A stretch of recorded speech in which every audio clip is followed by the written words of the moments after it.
నిన్ను కదిలిచ్చేవాళ్ళు నిన్ను కాదు, నిన్ను ప్రేమించే దేవుణ్ణి కదిలిస్తున్నారు, గుర్తుపెట్టుకో. నిన్ను ఆరడిపరిచేవాళ్ళు నిన్ను కాదు, నిన్ను ప్రేమించే దేవుణ్ణి ఆరడిపరుస్తున్నారు. నిన్ను అవమానపరిచేవాడు నిన్ను కాదు, నిన్ను ప్రేమించే దేవుణ్ణి అవమానపరుస్తున్నాడు. నిన్ను కదిలిచ్చాడు నిద్రపోతాడు, కానీ దేవుణ్ణి కదిలిచ్చాడట నిద్రపోతాడు. ఆడి అవమానం వాడి నెత్తి మీదకి వచ్చేటట్టు అవుతుంది పరిస్థితి పక్క. ఏం గురించి చిరునవ్వే నీ పని, చిరునవ్వే. నేను ఎదుర్కొన్నా నా లైఫ్లో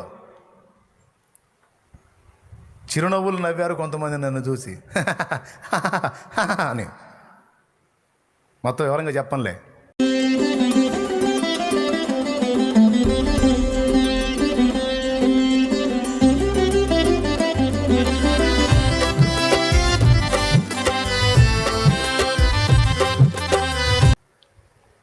రాజీ పడిపోయావా? ఇక నేను మానుకోలేను, నేను జయించలేను, నా వల్ల కాదు, అది తీసుకోకుండా నేను ఉండలేను, అది చూడకుండా నేను ఉండలేను, అది చేయకుండా నేను ఉండలేను, అది తాగకుండా నేను ఉండలేను, అట్లా ఇంకా ఏమేం బలహీనతలు ఉన్నాయో వాటన్నిటితో నువ్వు రాజీ పడిపోయావా? అట్లయితే నీకు దేవుడిచ్చే ప్రతి శుభోదయం అంధకారమే. దేవుడు ప్రతి ఉదయం నీకు నూతనంగా ఎందుకు ఇస్తున్నాడంటే, నిన్నటి వరకు తాగావు, ఈరోజు కొంచెం క్రొత్తగా ఆలోచించి ఒక క్రొత్త స్టెప్ తీసుకో, ఇక నుంచి ఒక మలుపు జీవితం తిరిగే అవకాశం ఉంది అని దేవుడు నీతో మాట్లాడుతున్నాడు ప్రతిరోజు. ఏమిటి ఆ నూతన స్టెప్? వదిలే పాత స్నేహాన్ని, వదిలే జస్ట్ చిన్న నిర్ణయం, పాత ఫ్రెండ్స్ని వదిలే, రా దేవుని సన్నిధికి రా, దేవుని పరిశుద్ధుల సహవాసం, క్రొత్త స్నేహం ఏర్పరచుకో, ఆత్మీయుల్ని చూడు, వాళ్ళతో సహవాసాన్ని ఏర్పరచుకో, సాధ్యమైనంత వరకు దేవుని సన్నిధిలో ఎక్కువ గడుపుతూ ఉండు. బయటికి వెళితే నీ మైండ్ పాడైపోతుందంటే, నీకు విస్తారమైన పని ఉండొచ్చు, మొత్తం పక్కన పెట్టేయి. ఒక వారమనో 10 రోజులనో కనీసం 3 రోజులైనా పక్కన పెట్టి నీవు దాని నుంచి విడుదల పొందడానికి నీ వంతు నువ్వు ప్రయత్నం చేస్తున్నావు అన్న సంగతి దేవునికి చూపించు. ముందు నీ భార్య కాదు, నీ ఇంటి వారికి కాదు, వాళ్ళకు నువ్వు చూపినా చూపకపోయినా నువ్వు వ్యక్తిగతంగా ఆలోచించుకో. దాని నుంచి నువ్వు బయట పడగోరుతున్నావు కనుక నీకు దాని విషయంలో ఉన్న ఇరిటేషన్, విరక్తి కనపడినట్లు నువ్వు దేవుని ముందుకు రా. దేవా, నాకు ఇష్టం లేదు, ఆ దరిద్రంలో ఉండటం నాకు ఇష్టం లేదు, ఆ చెడిపోయిన చూడటం నాకు ఇష్టం లేదు, ఆ డ్రగ్స్ తీసుకోవటం నాకు ఇష్టం లేదు, ఆ త్రాగడం నాకు ఇష్టం లేదు, ఆ వ్యభిచార పాపం జీవించడం నాకు ఇష్టం లేదు, ఆ అక్రమ సంబంధంలో కొనసాగటం నాకు ఇష్టం లేదు. రా దేవుని ముందుకి. ఓపికంటే ఉపవాసం ఉండవు, కాచుకో దేవుని సన్నిధిలో, గోజాడు దేవుణ్ణి. ప్రతిరోజు ఒక నూతన ఉదయాన్ని ఇచ్చే దేవుడు నీ జీవితంలో నీతి సూర్యోదయం కలిగించి నీలో నిగ్రహ శక్తిని మేలుకొల్పి తన ఆత్మ ద్వారా నీకు బలాన్ని ఇచ్చి నువ్వు బలహీనపడుతున్న ఆ పాపాన్ని అధిగమించడానికి తప్పకుండా నీకు శక్తిని ఇస్తాడు. మనుషులు మాట్లాడినట్టు క్లాసులు కాదు దేవుడిచ్చేది. అధిగమించాలన్న ఆశ నీలో ఉంటే దానికి కావాల్సిన బలాన్ని ఇస్తాడు దేవుడు. నా చెల్లి, ప్రయత్నం చేసి చేసి విసిగావా? స్పిరిచువల్ లైఫ్లో పడుతూ లెగుస్తూ. నా తమ్ముడు, ఆత్మీయ జీవితంలో పడుతూ లెగుస్తూ విసుగు చెందావా? రోజు ఇంత అయిపోయింది నా బ్రతుకు అనుకుంటున్నావా? రోజు ఇంత అయిపోయింది, మళ్ళీ రేపు ఒక రోజు ఉంది నీకు. మళ్ళా ప్రార్థనా జీవితంలో ఎదుగుబదుగు లేకుండా ఆగిపోయాను, ప్రార్థన ఒకప్పుడు చేశాను, ఇప్పుడు చేయలేకపోతున్నాను, వాక్యం చదవలేకపోతున్నాను, ఒకప్పుడు ఎంతో ఆత్మీయతలో మండాను, ఇప్పుడు ఎండిపోయాను, చల్లారిపోయాను అని అంటున్నావా? అంటే నువ్వు ఏమన్నా మరణ పడక మీద ఉండి ఈ మాటలు అనుకుంటున్నావా? ఒకవేళ నువ్వు మరణ పడకలో ఉండి కూడా ఈ మాటలు అనుకుంటే, అయినా నీకు అవకాశం ఉంది. నువ్వు మరణ పడకలో ఉన్నా సరే నీకు కూడా ఒక సూర్యోదయం ఉంది. మళ్ళీ నీకు కూడా ఒక రోజు పొద్దు పొడుస్తుంది, తెల్లారుతుంది కదా. నీకు కూడా ఒక నూతన దినం ఉందంతే. నువ్వు కూడా దిద్దుకోవటానికి, సరి చేసుకోవటానికి, తిరిగి లేవటానికి, బలం పుంజుకోవటానికి, కోల్పోయిన శక్తిని మళ్ళా పొందుకోవటానికి శాంసన్ లాగా నీకు కూడా అవకాశం ఉంది. దావీదులాగా నీకు కూడా అవకాశం ఉంది. తేడాబడ్డాడు, సింహాసనం పోగొట్టుకున్నాడు, సరి చేసుకున్నాడు, మళ్ళీ ఎక్కాడు. తేడాబడ్డాడు, కళ్ళు పోగొట్టుకున్నాడు, సరి చేసుకున్నాడు, దేవుని శక్తిని వేడుకున్నాడు, శత్రు వినాశనాన్ని ఒక్క రోజులోనే మొత్తం వైనం చేశాడు. ఎవరి కోసం తను పుట్టాడో వాళ్ళ మొత్తాన్ని వైనం చేశాడు, ఆ విజయాన్ని సాధించాడు. ఈరోజు నీకు ఛాన్స్ ఉంది అంటున్నాడు దేవుడు. ఇంకేం చెప్పాలి? ఏవో సంగతుల గురించి ప్రయత్నాలు చేసి చేసి చేసి విసుగు పుట్టిందా? డోంట్ వరీ, ప్రయత్నం మానొద్దు. ప్రయత్నం మానొద్దు. నీ ఊపిరి ఉన్నంత వరకు పోరాటం ఆపొద్దు, ప్రయత్నం మానొద్దు. నీకు దేవుడు నూతన క్రియలు సిద్ధపరిచి ఉంచాడు, నూతన జీవితాన్ని సిద్ధపరిచి ఉంచాడు, నూతన జీవాన్ని సిద్ధపరిచి ఉంచాడు. నూతన భవిష్యత్ నీది కాదని ఎవరు చెప్పగలరు? ఇవన్నీ వట్టి మాటలని ఎవడు అనగలడు?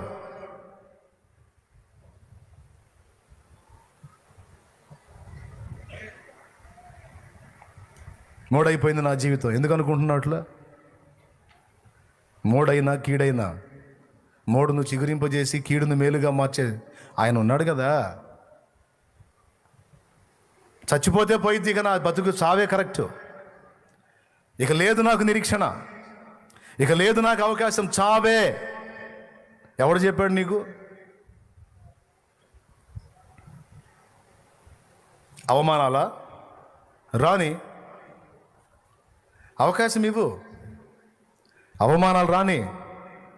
గుర్తుపెట్టుకు ఒక మాట చెప్తున్నాను, నీకు వచ్చే అవమానాలన్నీ నిన్ను నీ వారిని కాదు రెచ్చగొట్టేది, నిన్ను ప్రేమించి నీకై ప్రాణం పెట్టిందని నీ దేవుణ్ణి రెచ్చగొడతాయి అవి. ఇది వట్టి మాట కాదు, నిజం. నీకు వచ్చే అవమానాలు, నీకు వచ్చే తృణీకారాలు, నీకు వచ్చే దూషణలు, నువ్వు రోడ్డు పాలైన పరిస్థితి, ఈ అవమానాలన్నీ నిన్ను కాదు రెచ్చగొట్టేది, నీకెవరు తోడై ఉన్నాడో ఆయన్ని రెచ్చగొడతాయి. నీకు తెలుసా ఏలియాని ఏమని శపథం చేసింది యెజబెలు?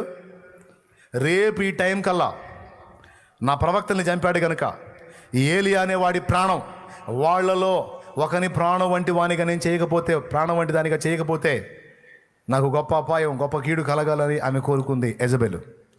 ఒక్కసారి చూస్తారా? 19వ అధ్యాయం 2వ వచనం, మొదటి రాజుల గ్రంథం. యెజబెలు ఒక దూత చేత ఏలియాకు ఈ వర్తమానం పంపించెను, రేపు ఈ వేళకు నేను నీ ప్రాణమును వారిలో ఒకని ప్రాణం వలె చేయని ఎడల దేవుడు నాకు గొప్ప అపాయము కలగజేయును గాక. అదే జరిగింది. దానికి గొప్ప అపాయమే కలిగింది ఆ యెజబెలుకి. ఏలియాని ఏమంది? చంపేస్తామంది. అది కూడా ఎట్లా? ఖడ్గం చేత చంపుతా. వాళ్ళు ఎట్లా తెచ్చారో అట్లా చంపుతా అంది. ఎవరిని రెచ్చగొట్టింది? ఏలియా కాదు, ఏలియాని రెచ్చగొట్ల. ఏలియాకి దడబుట్టింది. దేవుని స్తోత్రం. దడబుట్టి దుర్మార్గురాలు రాణి చేసిద్ది, ఎందుకు వచ్చిన గొడవ అని అరణ్యంలోకి పోయాడు. కానీ యెజబెలు శబ్దాన్ని ఎవరన్నారు తెలుసా? దేవుడు అన్నాడు. ఈయన ఏం చేశాడు తెలుసా? 21 చంపుతావా? నా దాసుడిని చంపుతావే నువ్వు? అసలు చావే లేకుండా చేస్తాను నా దాసుడికి అన్నాడు. అట్లా ఉంటుంది మరి ఆయనతోని. దేవునికి స్తోత్రం. ఎవరితోనే? రెచ్చగొడితే అంతే మరి. చంపుతావా నువ్వు? అసలు చావే లేకుండా తీసుకుంటాను ఆ ఏలియానే. అంతే. చచ్చిపోయాడు ఏలియా. అసలు చచ్చిపోయాడు ఏలియా. శరీరంతోనే ఎత్తబడ్డాడండి. తెలుసు కదా మీకు. అది పరిస్థితి. నిన్ను కదిలిచ్చేవాళ్ళు నిన్ను కాదు, నిన్ను ప్రేమించే దేవుణ్ణి కదిలిస్తున్నారు. గుర్తుపెట్టుకో. నిన్ను ఆరడిపరిచేవాళ్ళు నిన్ను కాదు, నిన్ను ప్రేమించే దేవుణ్ణి ఆరడిపరుస్తున్నారు. నిన్ను అవమానపరిచేవాడు నిన్ను కాదు, నిన్ను ప్రేమించే దేవుణ్ణి అవమానపరుస్తున్నాడు. నిన్ను కదిలిచ్చాడు నిద్రపోతాడు, కానీ దేవుణ్ణి కదిలిచ్చాడు ఎట్ నిద్రపోతాడు?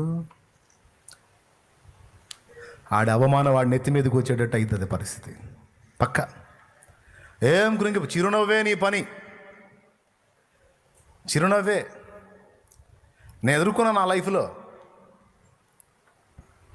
చిరునవ్వులు నవ్వారు కొంతమంది నన్ను చూసి అని. మొత్తం వివరంగా చెప్పనులే. గోడు ఏడ్చేటట్టు అయితే పరిస్థితి చాలా ఉన్నాయిలే. ఆయన్ని పబ్లిక్ చేతి ఏడిచేస్తారు. ఎందుకు వచ్చిన గొడవ? దేవునికి మహిమ. నవీన్ అవమానపరిచి నవ్వుకుని ఉండల్లా నేను నవ్వుకుంటా ఉంటా. నన్ను అవమానపరిచి పండగ చేసుకుంటాకే చేసుకో, ఏం పర్లేదులే. అంత అలదించుకొని నేను కూడా నవ్వుకుంటా. ఎందుకంటే నాకు తెలుసు, అనుభవం ఉంది. గుర్తుపెట్టుకో. అవమానాలు వస్తే రాని. అప్లోడ్ వచ్చి రోడ్డు మీద వేసాడు సామాను, సూపరు. కానీ చచ్చిపోతా అనొద్దు పిచ్చి మొహం వేసుకొని. చచ్చిపోతే దేవుడు నిన్ను ఘనపరిచేది చూడకుండా పోతావు. బతకాలి, నువ్వు బతికే ఉండాలి. నీకు జరిగిన అవమానాలన్నిటికీ ప్రతిగా దేవుడు చేసే కార్యాలను చూసి నీవు తల ఎత్తుకొని నిలవటానికి బతికే ఉండాలి. నువ్వు బతికే ఉండాలి, చావటానికి లేదు. దేవుడు నిన్ను ఘనపరిచేది చూడాలిగా నువ్వు. ఎస్తేరు తల ఎత్తినట్టు నీ తల ఎత్తడం చూడాలిగా నువ్వు. దేవుడు నిన్ను ఎత్తిపట్టడం చూడాలిగా, అనుభవించాలిగా నువ్వు. విరక్తి చెందవాకు, విసుగు చెందవాకు, ప్రయత్నాన్ని మానవాకు, రేపు లేదు అనుకోవాకు. లేదు, కొంతమంది రేపు లేదనుకుని ఇలా అయిపోతే, కొంతమంది నిన్నటిని తలుచుకొని రేపటిని వికృతంగా ఊహించుకొని ముందే చేస్తుంటారు. ఇప్పుడే ఎలా ఉందంటే రేపు ఇంకెట్టుంటుందో అని. రేపటికి దేవుడు ఉన్నాడు, నీకు అనుకూలంగా మారుస్తాడు. అది నిరీక్షణ, అది విశ్వాసం. నేను అయిపోయింది నీది కాదు. ఈరోజు జరుగుతుంది, రేపు నీదవుతుంది. జస్ట్ ఓదార్పు కోసం, కన్నీరు తోడడం కోసం చెప్పట్లా. దేవుడు ఈ మాటలు నా నోటు ఉంచాడు, పలుకుతున్నా. ఎవరున్నారో, ఎవరే స్థితిలో ఉన్నారో నాకు తెలియదు. మీ పర్సనల్ నాకేమో తెలుసా? మీరు దేంతో నలుగుతున్నారు నాకు తెలుసా? మీరు ఏ ఇబ్బంది ఉన్నారు నాకు తెలుసా? తెలీదు. దేవుడు చెప్పిస్తున్నాడు, మాట్లాడుతున్నాను నేను. నిరీక్షణ కోల్పోవద్దు, ధైర్యాన్ని వీడవద్దు, విశ్వాసాన్ని వదిలిపెట్టద్దు. మళ్ళా ప్రయత్నం చేయి, మళ్ళా ఒక నూతన ప్రారంభాన్ని ప్రారంభించు. పాత పంట పండలేదా? తీసి క్రొత్తగా వేయి. పాత ప్రయత్నం సఫలం కాలేదా? క్రొత్త ప్రయత్నం చేయి. నీ ఓపిక ఉన్నంత వరకు, ఊపిరున్నంత వరకు అన్ని విషయాల్లో పునః అంటే మళ్ళా. ఎందుకంటే ఆయనకి నీ మీద కలిగే వాత్సల్యం నిత్యము నూతనమైంది. ఎప్పటికప్పుడు క్రొత్తగా నిన్ను బ్లెస్ చేస్తున్నాడు ఆయన. ఎప్పటికప్పుడు నూతనంగా నిన్ను ఆశీర్వదించాలని చూస్తున్నాడు ఆయన. అక్కడి నుంచి ఇటు దాకా వచ్చావు, ఇంతే చాలే ప్రభా. లే బేటా, నిన్ను అక్కడి నుంచి ఇక్కడ దాకా దేవాలరా, నేను చాలా పని ఉంది నీతో, నడు అంటాడు. ఇంకేమో నడుస్తా, అయిపోయింది నా పని. లే నడు ఉంది, చాలా పని ఉంది, నడు అంటాడు. అది ఓపిక లేదా? ఎక్కడ నడిచింది? అరే నేను చేయబట్టుకుంటాను, నడు రా బాయ్, ఏమవుతుంది, నేను నడిపిస్తాను, నడు. దేవునికి స్తోత్రం. ఎంతమందికి నిరీక్షణ ఉంది? ఎంతమందికి విశ్వాసం ఉంది? సమస్త విషయాల్లో ఇదే సమాధానం. క్రొత్తగా ఆలోచించు, మళ్ళీ క్రొత్తగా ప్రయత్నించు. ఈసారి నీ ప్రయత్నం సఫలం కాబోతుంది. ప్రార్థన కూడా మళ్ళా చేయను, అంతే. పాత ప్రార్థన మళ్ళా చేయకు, కొత్తగా ప్రార్థన కూడా క్రొత్తగా చెయ్యి.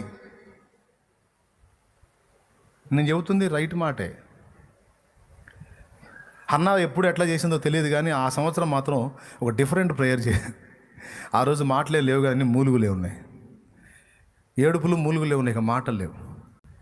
ఎప్పుడు అననోడు ఆమెను చూసి ఆ సంవత్సరం, ఏమమ్మా ఇంత మందు దాగి ఇట్లా చేస్తావా, దేవుని సన్నిధికి వస్తావా అని అన్నాడు. ఏం జరిగిందో మీకు తెలుసు. ఆయా మద్యం లేదు, పాడు లేదు. నా బాధ అలా ఉంది. నేను ప్రార్థన వెరైటీ మార్చేశాను.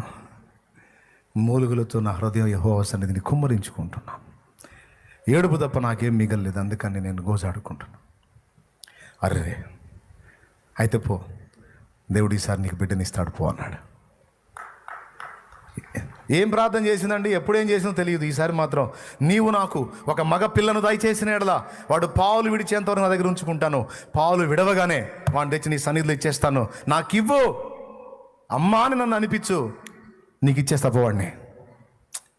ఒక క్రొత్త ప్రార్థన, వినూత్నమైన జవాబు. అడుగుతా ఉన్నావు, రోజు గోజాడుతూ ఉన్నావు, ప్రార్థన చేస్తున్నావా? ఇంకా స్పష్టంగా అడుగు, ఇంకా వినూత్నంగా అడుగు, కార్యం చేస్తాడు దేవుడు. అయితే దేవుని దగ్గర కొంచెం గొప్ప అడగొద్దు, దేవుని దగ్గర నుండి ఘనమైనవి ఆశించు. దేవుని కోసం కూడా గొప్ప కార్యాలకు పూనుకో.